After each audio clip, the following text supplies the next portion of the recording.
They say the wolves of Pavagada do not hunt for food. They hunt for memory. In the remote hills of Karnataka, where the wind moves like whispers through tamarind groves and the soil seems to breathe with ancient secrets, lies the town of Pavagada, a place where silence thickens during lunar eclipses, a place where even the dogs refuse to bark. It began with livestock, goats, cattle, chickens, gone without a trace. No blood, no broken fences, just strange symbols scorched into the earth. Circles, spirals, claw-like glyphs that pulsed faintly under moonlight. The villagers called them omens. The elders called them warnings. Then came the whispers. A child claimed to see glowing red eyes in the mist. A shepherd swore he heard howls that echoed from inside the ground. And an old woman, half blind and half mad, muttered that the wolves had come back.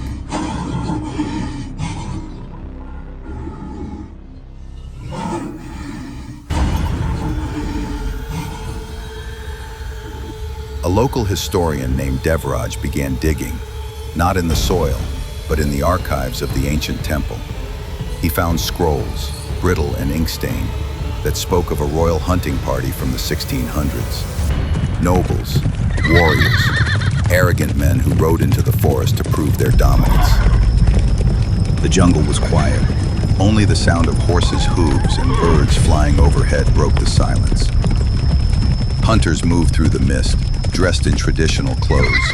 Their swords stayed in their sheaths, but they were alert. The leader rode in front on his pale horse, watching the shadows. His men followed closely, swords at their sides, turbans wet from jungle dew. Birds flew above them, uneasy. Something didn't feel right. Then it happened.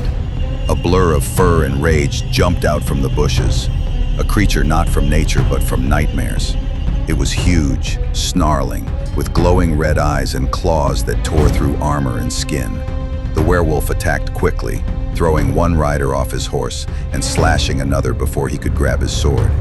Everything turned to chaos. Horses screamed, swords flashed. And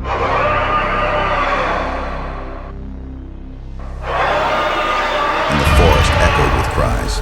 Blood mixed with the mist. One hunter saw his chance.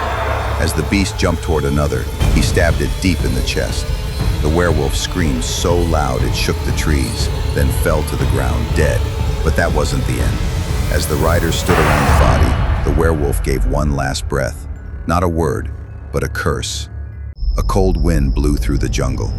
Each man felt something change inside. They buried the beast and rode on, quiet and shaken. But when the next full moon came, the curse revealed itself. The leader's eyes turned red, his hands shook, and his voice became a growl. Then the others changed, too. Their bones twisted, their minds became wild, and they turned into wolves. Now, they still ride. In the day, they are men of honor. At night, they become wolves, cursed hunters of the jungle. They are bound by blood and blade, forever trapped by the curse they cannot escape. Creatures that phase through walls, leave no tracks, and feed on memory. Not beasts, not ghosts. Some whispers about the glowing eyes. A wolf walking through a fence as if it were smoke. Villagers found claw marks on rooftops, and livestock missing from locked barns. No sound, no footprints, just silence.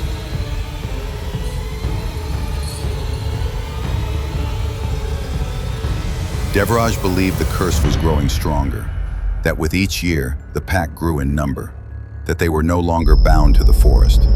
He mapped moon cycles, tracked sightings, and filled his journal with sacred geometry and ritual diagrams.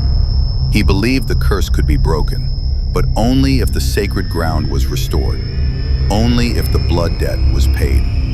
On the night of the blood moon, Devraj entered the forest alone. He carried ritual tools, sacred ash, and his journal.